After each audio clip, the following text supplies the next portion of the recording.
2026 in the Art Lewis Show. This is our first day of broadcasting during the new year, and we have some special guests with us this morning. Later on, after the 10 o'clock news, probably a lot of folks got computers for Christmas and always have questions. Well, we have someone to answer them. Drew Patton from Atlas Tech will be with us this morning to answer your computer questions at 10. At 11 o'clock on Focus, we'll learn about the recovery, forgot the name of it. Oh, recovery-friendly workplace. But for this hour, my special guest is someone who indeed is special to me. He is and has been the leading voice in outdoor lifestyle in Michigan for many, many, many decades, not just years, but decades. He's old like I am. That's the reason I say that. But he is the greatest, and I am pleased to welcome to the program the one and only Mike Avery. Art, do you know what a pleasure it is to sit in this studio with you and look at you at that mic, an icon, a member of the Broadcasting Hall of Fame? It's because I'm old. Well, you know, there are advantages to being old, aren't there? Yeah, there certainly are. First, taking breath. That's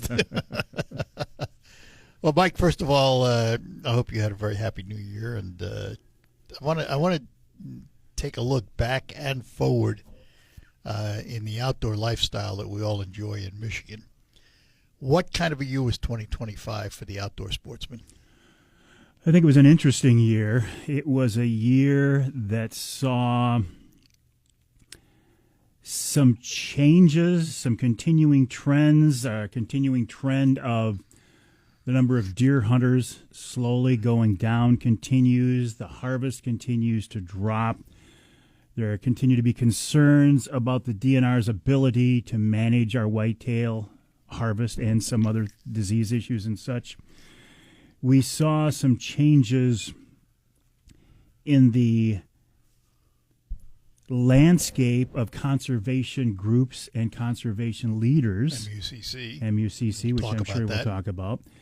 And from my perspective, we continue to see this growing divide among hunters and anglers and the continuing and growing dissension and meanness and primarily online fighting that I think will be the death of us.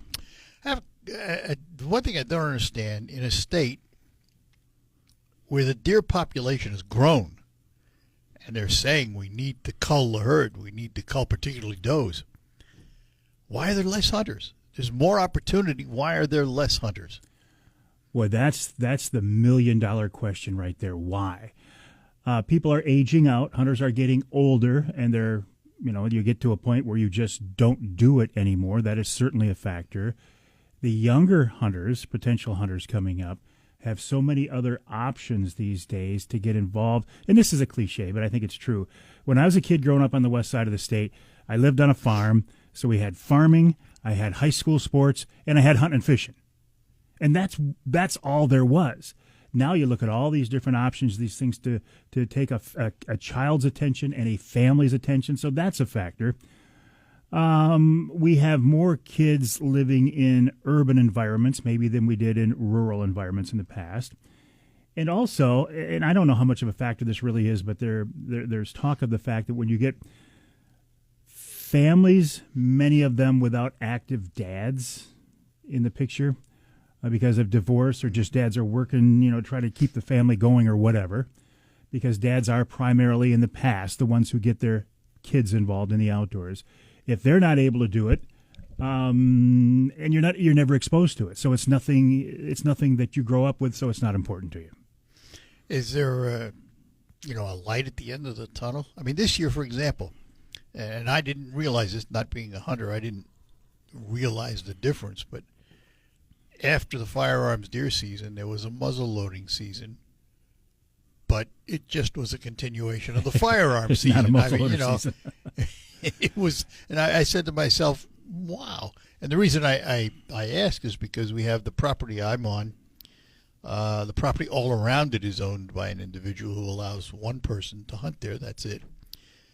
And they have culled a lot of deers off that property.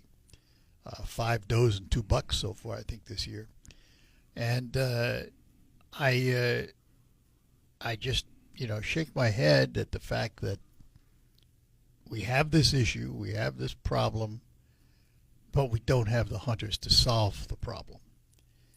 And you wonder how that's going to turn around. What's the answer? I mean, is it longer seasons? What is it? Again, that is the question. And you ask if there is a light at the end of the tunnel. I'm of the mindset there's always a light at the end of the tunnel. Sometimes we just need to find it, and I'm not sure we've found it yet. The DNR has given Michigan deer hunters more tools. For example, this longer season you talked about. There is no longer really a muzzleloader season in the Lower Peninsula. There is still in the UP, muzzleloaders only in the UP. But down here, you can use whatever rifle you used during the rifle season, whatever gun you used during the rifle season, you can use during the muzzleloader season. So it's really not a muzzleloader season anymore, but that is an attempt to give hunters more time in the woods and the field to harvest more deer. They've also made doe tags readily available. One thing they haven't done is allowed hunters to use bait in the Lower Peninsula. I think that could change this year, Art. I don't see the DNR doing it, but I think the legislature is getting actively involved in this issue. Can they override the DNR on this? They can. Now, as badly as I would like to see baiting come back, I don't want to see our politicians get involved in wildlife management, which is where we're at right now. Also in 2026, we will be getting a new NRC commissioner. That could change the makeup of that board, and the NRC could say, look, we want to bring baiting back too. I think the DNR has painted themselves into a corner with CWD, chronic wasting disease. They will never go along with bringing it back. They will certainly never go along with a bait license. But I think the legislature might make that happen in 2026. You mentioned the NRC. Why do we need a DNR, an NRC? Why do we need these alphabet soups? I've asked that same question, and the answer I get from people who are much more in tune with things than I am say, look, the DNR should be technically the subject matter experts. They should be the ones who have the biological answers. And then the NRC, the Natural Resources Commission, should be the group that takes that input from the DNR and then input from the public and make the hunting and fishing laws. Then you've also got the legislature out there that can do an end run on everything and make things happen, which I am not for at all. And I've asked the question, I said, why don't we just get rid of the NRC? Yeah, I mean, you just have one. But if we get rid of the NRC, then where does the power fall? Does it go to the DNR? And do we want to give the DNR all that power? Most people don't. Do we want to give the legislature that authority? No. Do we want to give the governor that authority? No. So we're back to the NRC. We're back to the NRC. Love them or hate them, we're back to the NRC. Well. All right, listen, we're going to talk to Mike Avery for this hour. You are welcome. If you have any questions for Mike, 989-752-6111 is the number to call and chat with Mike Avery here on the Art Lewis Show. We'll be back. Jeff Gronsky here, back.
All right, we're back with you. Mike Avery in studio with us, and we'll get to 2026 and look ahead, but we have a couple of callers waiting for Mike. So Kent is with us this morning. Kent, good morning.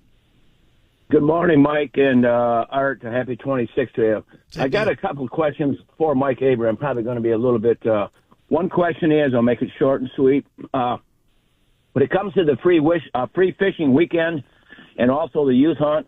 I think that should probably be addressed where maybe we make the free fishing weekend 1 week. Because I talked to Art about when Art Mike gets on there, I thought, well, maybe we could address, instead of just a 3-day weekend for free fishing, that we make it a week because, bad weather and, people got it going on. Yeah. The other question is, when you shoot a deer or shoot a doe or you shoot a buck, Mike, I want you to tell me how the DNR, when you go to score that buck, do you look from the buck from the hind end and looking at his head, or do you look at his face and mark left and right? You know what I mean? And then the antlers and the points.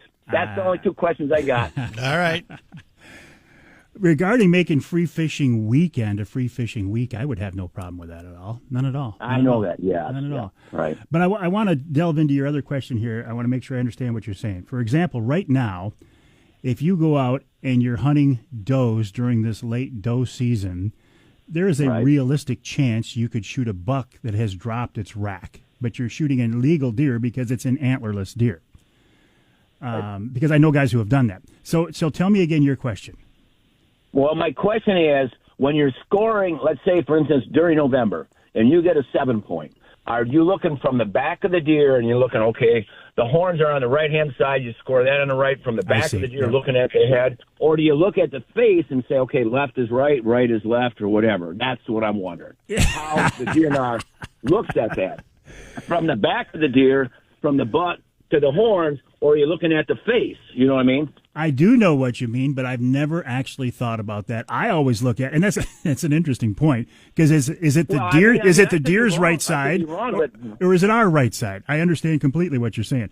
I always look at it and go, okay, as I'm looking at it, there's the right side, there's the left side. But yeah, boy, if it ever got to the, I don't know what the law is. Well, but if what the law is, is there a law? Well, there is a law that you have to put the number of tines, the number of points on a license. Right. So you have to notch it out. Okay, so if you do that, why do you have to look at it one way or another? Does it matter which end you look at as long as you can count all the tines? I think that's what Kent is asking. Does it matter? Yeah, that's where I'm at. Okay. Because I've heard somebody got penalized for not marking it on the right side or the left side. So that's what my question is. You know what? If we get to the point in Michigan where a CO, a conservation officer, a game warden is going to write that ticket, and that is the only violation he's finding, you weren't a jerk to him, you didn't shoot it after dark with a spotlight or whatever.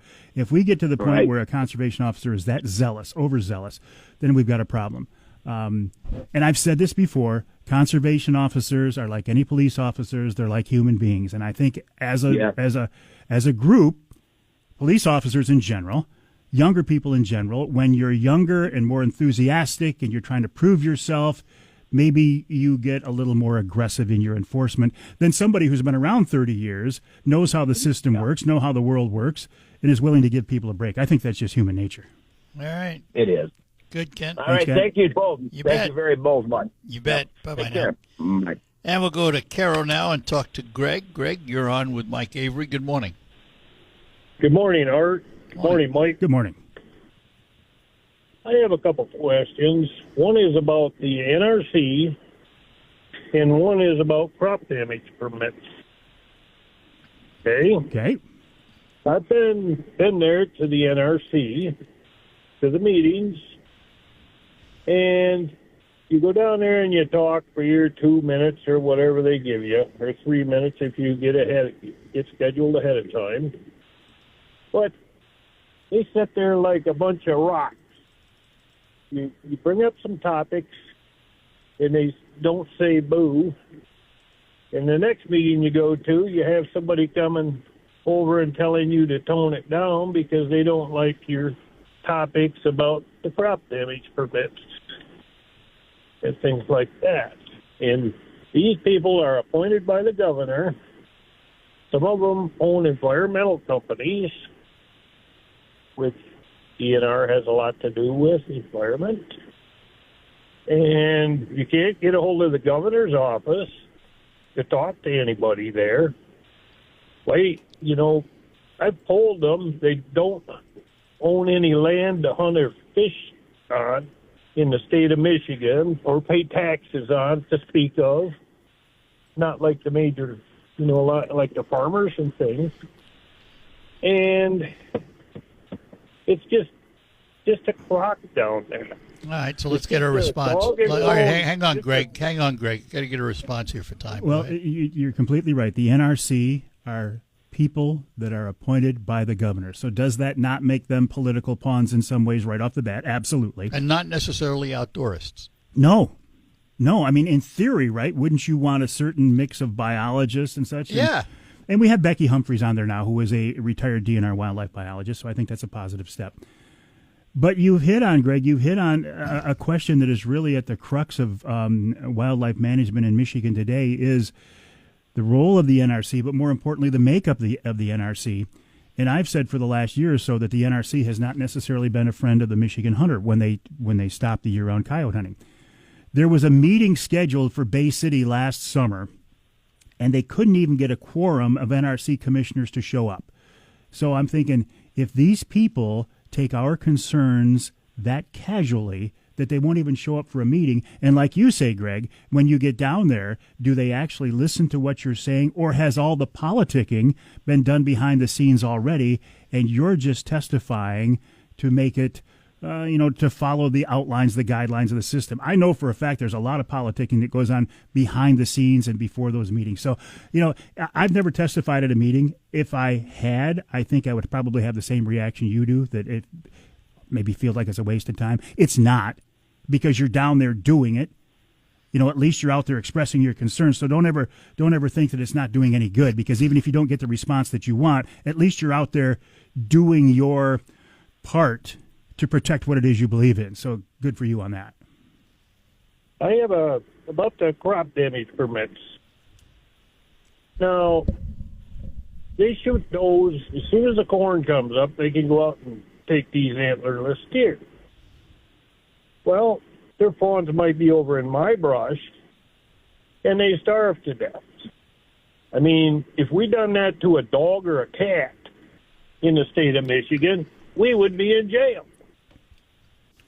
I mean, in the think about the same principle, those are pregnant or they drop their fawns.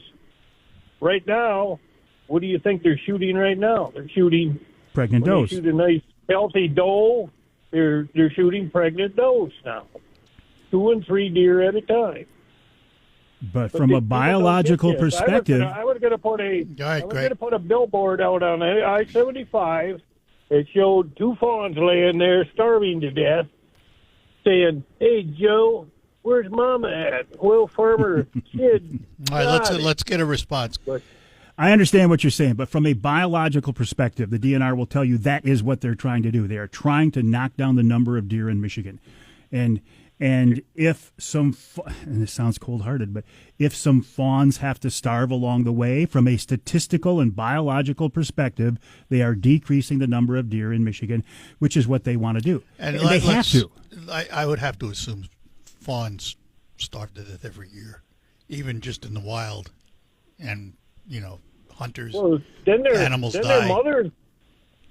Their mothers don't have a chance to raise them, the ones that survive. Yeah. And last right. year I found 9 dead fawns on my property because they froze to death in the winter because they did not know how to survive. Yep. Because their mothers were All dead. right. No, I get it. And that would be heartbreaking. To walk through your land and see all those dead fawns would absolutely be heartbreaking. Do we have another couple seconds, Art? So the bigger question is, in my mind, we know we need to harvest more deer. If hunters are not doing it, and we're not, what is the option? If the DNR says we need to kill more deer and hunters aren't able to do it, somebody's going to have to do it. So what happens then? One way or another. Exactly. Do we call in the sharpshooters? Do we call in trappers? Do we start doing... Well, the result's the same. Yes. Biologically, the result's the same. So that's, hunters have to wrap our heads around the fact that we, in today's world, need to harvest more deer. And if we can't do it, it's going to happen somehow. So we gotta get on board with this. All right, Greg, thanks for your call. Appreciate it. And, have a good one. Bye-bye now. They got rid of all the good DNR. Greg, we got to go. I got Okay. time. Talk to you. Bye-bye now. We'll be back. More calls coming up. Mike Avery in studio with me. Gotta go.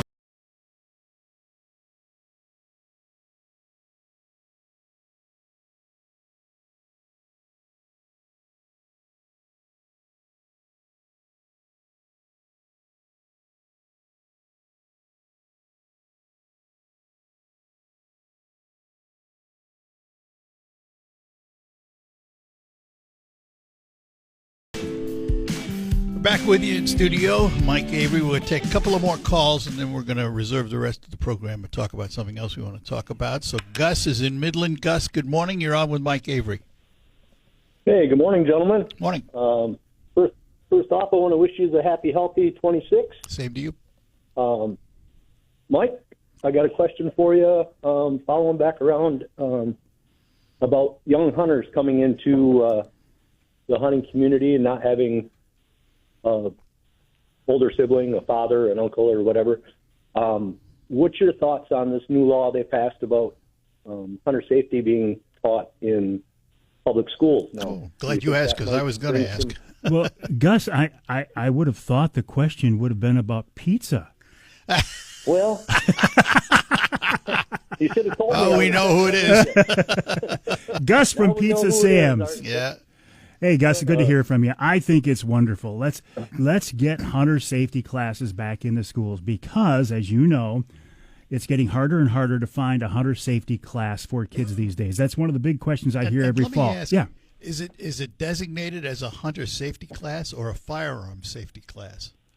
I think hunter. Hunters? But Is it I hunters? think Okay. hunter, yeah. I'm No, just- I thought it was a firearm Is it? safety Okay. class, but I think what it does Is is both. it gives you the education to that also certifies you for hunter safety. Okay, I fair believe enough. Is the way I understand. Yeah, it. okay. Well, you honestly, you would have a better understanding of that, Gus. I know because you watch things like that very closely. Either way, I am all in favor of it. You know, I mean, when you grow up in a house where there are guns around, like I did, the son of a cop, where there are always guns around, you don't fear them, you have respect for them, you don't misuse them, you don't abuse them.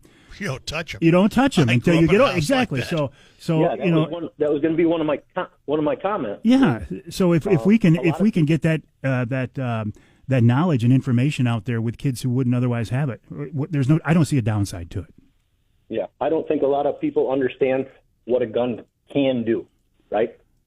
And So how the fact that it is they're not misused. dangerous at all until a person touches it, the wrong person. Correct. Yeah. Correct. All right, that was just my question, my All thought. I think it might help with introducing some youngsters to it that would never have the opportunity to. All Step right. in the right direction, that's for sure. Good enough. All right. Gus, Gus. thanks. Happy New Year. Yep. And here is Sparky and Omer. Sparky, good morning. Good morning. First of all, I'd like to go on the record being in favor of pizza, hunter safety, and both the insightful comments that you and Mike both provide. They got you. Oh, Yeah. beautiful. To get to my actual question, is as far as walleye fishing, is like the first part of June down towards, I'm from Omer, so I'm closer to All Gray, but is like the 1st of June closer to Bay City the premium, the optimum time to put fish in the boat, or is it just? You're talking about Anytime summertime you get out trolling, there. summertime trolling. Yes. Oh yeah. Yes. It's interesting because it used to be back when that fishery was reestablished that July was the prime time month. These days, you're absolutely right. If you want summertime trolling for the number of walleye in Saginaw Bay, June is your month. Now, obviously, April and May can be great. July, even into August, is okay. But yeah, June is your prime time month because that's when the fish are still on the inner bay. The water temps are still a little bit cooler. It hasn't warmed up yet. Because, you know, when it gets warmer, those fish go north up to you, up your direction. So if you want to see them in my beloved skinny water, yeah, June is a great month. But don't get into my skinny water. Oh no. If I do, I'll bring pizza. Very good. Thank you both. Thank you. Sparky, thanks. Bye-bye. That'll be our last call. No more calls now for the rest of the hour because we have a number of other things to talk about. Just to finish up how I started the show, I said we'd look back, we'd look forward. What kind of a year do you think 2026 is going to be? I think it's going to be a good year. But I think every year is going to be a good year. I think the years Eternal are optimist. Well, And I know, Mike. if we're not optimistic, if we're Yep. not willing to try to make it better, it's never going to get better. Exactly. Try and make it better. Yeah. Now, what everybody else does, I don't know. From my perspective, I'm going to do as much as I can to try to make 2026 as good for me and my family and my listeners and my followers and the people of Michigan as I possibly can. And I have no impact, but whatever I can do, I will. I think we might see a change in the bait laws for 2026. Again, it won't come from the DNR. I think we might see something come up that will change the funding for the DNR, and I'm not sure exactly what that's going to look like yet. There is something in the legislature again right now to try to limit the power of game wardens to come on private property without a warrant. And I'm not saying that's positive or negative, but that might be a change for 2026. I think we will see continued problems with deer management in Michigan. This is not going away. Chronic wasting disease is not going away. EHD is not going away. I think our turkey hunting numbers are down across the state, but we have world-class turkey hunting here in Michigan. There's no doubt about it. Our walleye fishing on Saginaw Bay, an absolute world-class fishery. You and I will be out there along with Dixie Dave this summer. I promise you that, Art. All right. It's going to be good. Yeah, you have to wonder. They withdrew the big increases in licensing fees. Think it's going to come back again in the next budget? Oh, I think it will. I think it will. It's got to be addressed. Whether you like the DNR or not, and a lot of people in Michigan don't, I think if you are realistic, you have to acknowledge that they need more money. If they don't get an increase, you're going to see cuts in programs that we don't want to see cut, like stocking certain levels, fish stocking and disease testing or whatever. Pick your program. They're going to have to cut them. and policing to make sure that the outdoor activity is done properly, right, and safely. Right.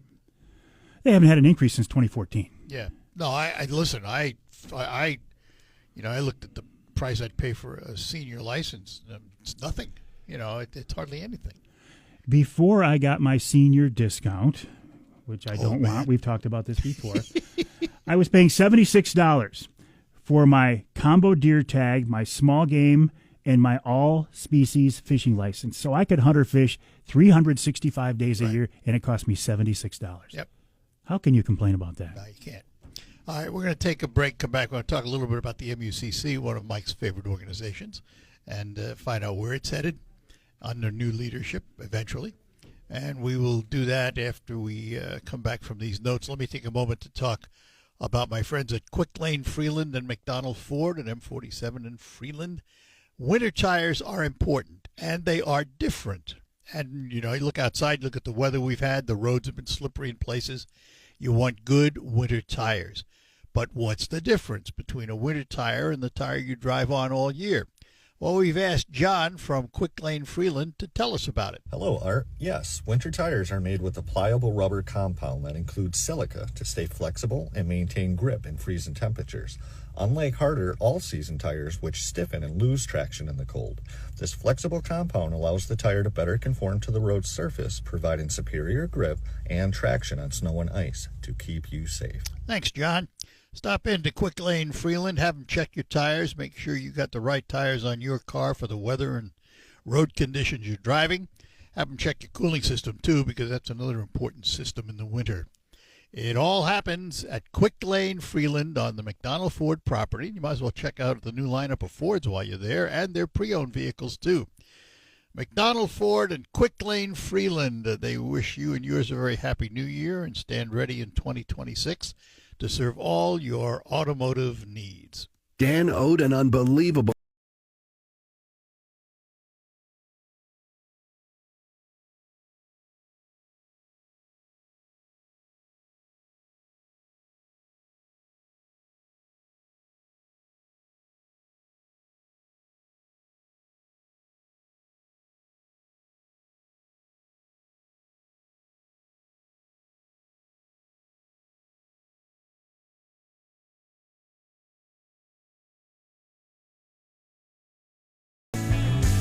All right, we're back with you, chatting with Mike Avery. And, of course, you hear Mike on the weekends, Saturday and Sunday, here on WSGW with the Outdoor Magazine, as you have for many, many, many years.